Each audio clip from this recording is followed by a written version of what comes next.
નમસ્કાર મિત્રો, આજે તમે આ વિડીયો જોઈ હેરાન થઈ જવાના છો, કારણ કે આજે તમને હું ચમત્કાર એક વાત કરવાનો છું જેને સાંભળી તમે પણ હેરાન થઈ જશો. ચમત્કાર છે પુનર્જન્મનો. મિત્રો, આપણે ક્યારેક ને ક્યારેક કહાની સાંભળીએ છીએ નાના નાની પાસેથી, તો પિક્ચર જોયું છે બોલીવુડ, હોલીવુડ કે ગુજરાતી મૂવીની અંદર પુનર્જન્મની કહાની આપણે સાંભળી છે, પરંતુ અત્યારે બનાસકાંઠાની આ દીકરી પુનર્જન્મની વાત કરી રહી છે જેને સાંભળી તમે પણ હેરાન થઈ જશો. મિત્રો, વાત છે ગુજરાતના બનાસકાંઠા જિલ્લાના ખસા ગામની અંદર, જ્યાં એક ભાજિયા ઠાકોર પરિવારના ગરીબ ખેડૂતની અંદર દક્ષા નામની દીકરીનો જન્મ થયો છે, અને આ દક્ષા નામની દીકરી દાવો કરી રહી છે કે મારો પુનર્જન્મ થયો છે. હકીકતમાં પુનર્જન્મ છે? શું હકીકતમાં પુનર્જન્મની વાત સાચી છે કે ફેક છે? તેની સંપૂર્ણ માહિતી આપણે આજે લેવાના છીએ અને પર્દાફાશ કરવાનો છે કે આ સાચું છે કે ખોટું. તો મિત્રો, વિડીયોની અંદર બન્યા રહેજો. તે પહેલાં આપણે વિડીયો સ્ટાર્ટ કરીએ તે પહેલાં મારી એક નાનકડી વિનંતી છે, તો તમે આપણી ચેનલ ઉપર નવા હોય તો સબસ્ક્રાઇબ કરજો, બાજુમાં આપેલા બેલ આઇકનને ઓલ પર સેટ કરી દેજો, જેથી કરીને આપણે આવેલા નવા વિડીયોની નોટિફિકેશન તમારા સુધી પહોંચી જાય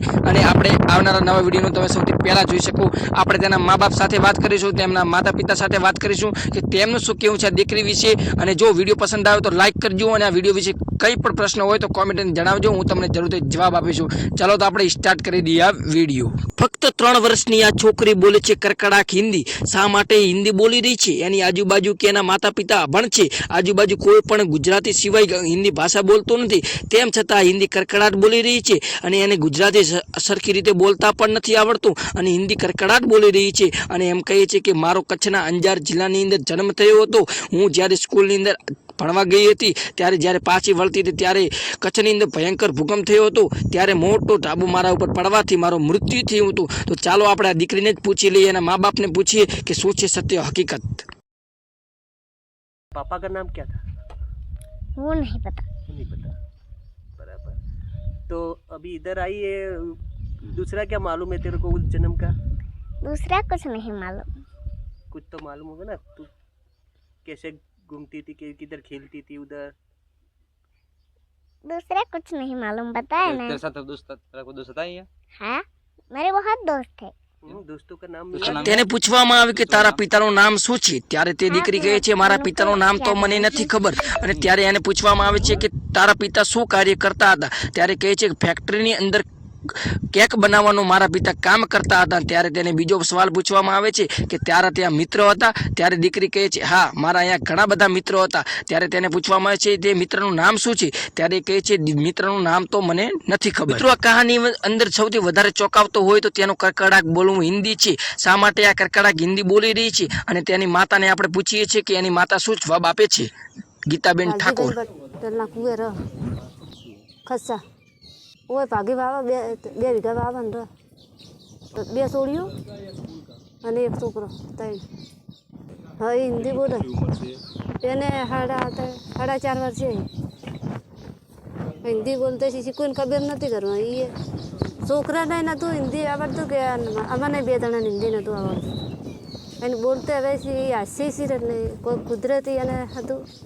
તેમની પાસે મોબાઈલ નથી, ટીવી નથી. એમ કહે છે અમે મજૂરિયા માણસ છીએ, અમે ભાગ્ય ઉપર રહીએ છીએ, અમારી પાસે ક્યાંથી ટીવી હોય, અને હિન્દીમાં બોલે છે આ કંઈ ખબર પડતી નથી. એના પિતાશ્રી પણ એમ કહી રહ્યા છે હિન્દીમાં નાનપણથી જ બોલે છે, તેમ છતાં અમને કંઈ ખબર ન હતી, પરંતુ ધીરે ધીરે અમને ખબર પડી કે આ હિન્દી બોલી રહી છે. ત્યારે અમને પોહલાની અમે પૂછ્યું તો ત્યારે એ પુનર્જન્મની વાત કરે છે. મિત્રો, આ દક્ષા નામની છોકરી અત્યારે સોશિયલ મીડિયા અંદર ખૂબ જ વાયરલ ચાલી રહી છે. ઘણા બધા ન્યૂઝ મીડિયાવાળા પણ એની ઇન્ટરવ્યૂ લઈ રહ્યા છે. મોટા મોટા પણ એનું ઇન્ટરવ્યુ લઈ રહ્યા છે. અત્યારે મીડિયા સમક્ષ તે એવી રીતે જવાબ આપી રહી છે કે જેને મીડિયા સમક્ષના કર્મચારીઓ પણ એને પ્રશ્ન પૂછતા અચકાય છે. મીડિયા કર્મચારીઓ એકનો એક પ્રશ્ન વારંવાર પૂછતા એ કહે છે તમને એકવાર તો કીધું, હું કેટલી વાર કહું, એવો પણ જવાબ ફટાફટ આપી રહી છે. મીડિયા કર્મચારીઓ સામે હિન્દી એવું કડકડાટ બોલી રહી છે, જેને સાંભળી મીડિયા કર્મચારીઓ પણ હેરાન છે. આજુબાજુના ગામ લોકો અને પોતાના ગામના લોકો પણ હેરાન છે કે આ દીકરી કઈ રીતે બની રહી છે અત્યારે સોશિયલ મીડિયામાં અંદર વાયરલ. અને મિત્રો, એના પિતાશ્રી પણ કહી રહ્યા છે કે મને ખબર જ નથી કે આ કઈ રીતે હિન્દી બોલે છે. અમે એને ક્યારે ભણવા પણ અડધી મોકલી નથી, ક્યારે તેને સ્કૂલનું પગલું પણ જડ્યું નથી. દક્ષા બોલતી ત્યારથી હિન્દી બોલે છે એવું એના પિતાશ્રી પણ કહી રહ્યા છે. મિત્રો, આ એના પિતાશ્રી પાસે પણ 2 સવાલ કરીએ, એના પિતાશ્રી શું જવાબ આપી રહ્યા છે. એ થોડી પોતનું રનિંગ છે, સ્કૂલ જોઈ નહીં, બચપનથી બોલવા શીખે ને તારી હિન્દી જ બોલે છે થોડી.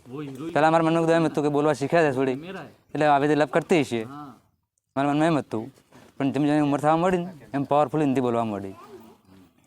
એટલે મેં ફોલાને પૂછ્યું એને કે મારો જન્મ અંજારમાં હતો, હું આવી રીતે અહીંયા મારું મૃત્યુ જમ્યું હતું, મને ભગવાન ભાઈ મિલી છે, મારી દૂસરી મમ્મી હતી, દૂસરા પપ્પા હતા, આવી વાત કરે છોડી.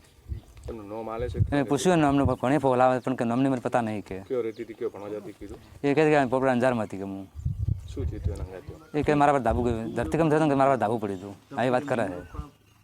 હવે હકીકતમાં શું છે શું નથી કુદરતને ખબર.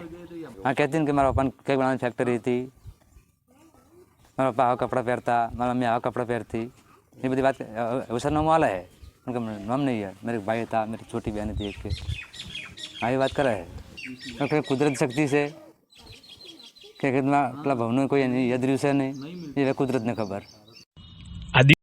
તો મિત્રો છે ને અચરજ પામેલી આ કહાની, દક્ષા નામની છોકરીની આ કહાની તમને શું લાગી રહી છે, હકીકત કે ફેક? તેના પિતાશ્રી પણ કહી રહ્યા છે કે આ કુદરતનો કમાલ હોઈ શકે છે. અમને પણ ખબર નહોતી કે આ હિન્દી બોલી રહી કે શું બોલી રહી છે. તેને પિતાશ્રીએ બહુ મહેનત કરીને એના પાસે બોલાયું હતું, ત્યારે દીકરીએ જવાબ આપ્યો હતો કે મારો પુનર્જન્મ છે. ત્યારે મિત્રો આ પિતાશ્રી તમે જોઈ શકો છો કેવા ગરીબ અને લાચાર છે. ઘણા લોકો એમ પણ કહી રહ્યા છે કે આ છે ફેક, આ લોકો ફક્ત ને ફક્ત ફેમ મેળવવા માટે, સોશિયલ મીડિયાની અંદર વાયરલ થવા માટે આવું બધું કરી રહ્યા છે. પરંતુ ના મિત્રો, આ ખોટું છે.